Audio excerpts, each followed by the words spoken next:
भेटलो समजवलं त्यांना की पक्ष आपल्यासाठी सर्वोपरी आहे, पक्षाचा निर्णय आहे, त्यातून आपल्याला जनतेची सेवा करण्याचं माध्यम हे शोधायचं पुढे जायचं।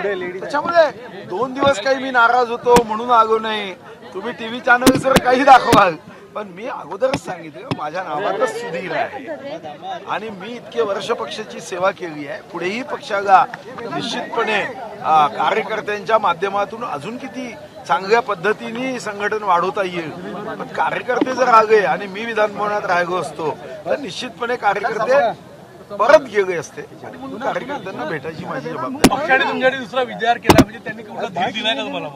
नाही, आम्ही अशा प्रसंगात काम केलं आहे जेव्हा काहीच दूरपर्यंत नव्हतं। मला असं वाटतं की शेवटी जीवन चलने का है नाम, चलते रहो सुबह और शाम। तर चालायचं आहे, काम करायचं आहे। मी उत्तम प्लॅनिंग त्या संदर्भामध्ये निश्चित करेन आणि जास्तीत जास्त काम कसं करता येईल या दृष्टीने नियोजन करेन। पण मंत्रिपद निमित्त असू शकते त्यासाठी चांगलं काम करेन। नाही, मंत्रिपद हे साधन आहे, साध्य नाही आहे। मी 15 वर्ष मंत्री नव्हतो, आमदार होतो, पण मी संसदीय आयुधांचा किती उपयोग केला। मला वाटतं की आपल्याला काम करण्यासाठी संसदीय आयुधांचाही उपयोग करता येईल, सभेमध्ये विधेयकावर बोलता येईल आणि तेव्हा मात्र जनतेचे प्रश्न मतदारसंघापुरते मर्यादित जे काही प्रश्न आहे, जिल्ह्यापुरते मर्यादित आहे, शेतकरी वंचित शोषितांचे प्रश्न आहे, विदर्भाचे प्रश्न आहे, ते चांगल्या पद्धतीने मांडते। आणि चर्चा झाली नाही, मी अपेक्षा घेऊन कधी आयुष्यात काम नाही केलं।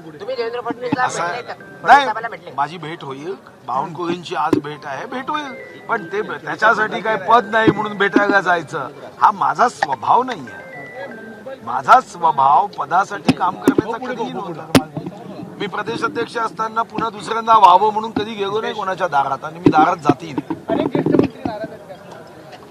सर्व नाराजी जी आहे ती तात्पुरती असते, तकलादू असते। मला असं वाटतं की ही नाराजी त्या पक्षाचे नेते निश्चितपणे संवादातून समाधानाकडे जात दूर करतील। हा मला वाटतं की अजितदादा त्यांच्यासोबत जेव्हा चर्चा करतील तेव्हा निश्चितपणे समाधान होईल, हा माझा व्यक्तिगत विश्वास आहे।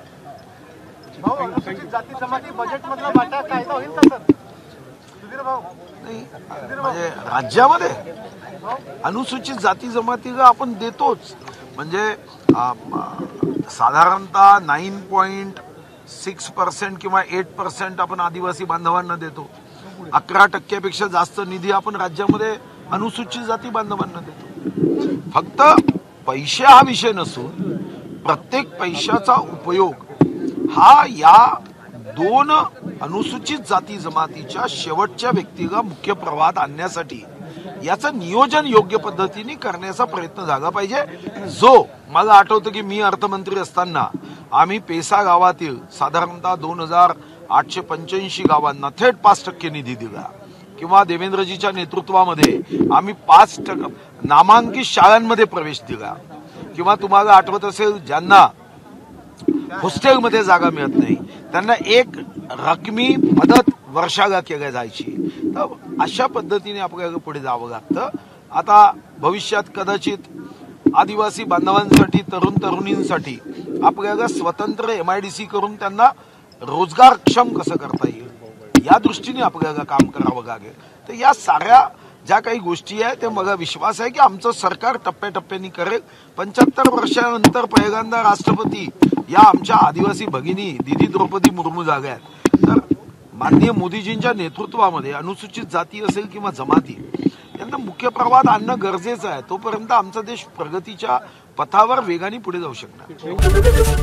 ABP माझा, उघडा डोळे बघा नीट।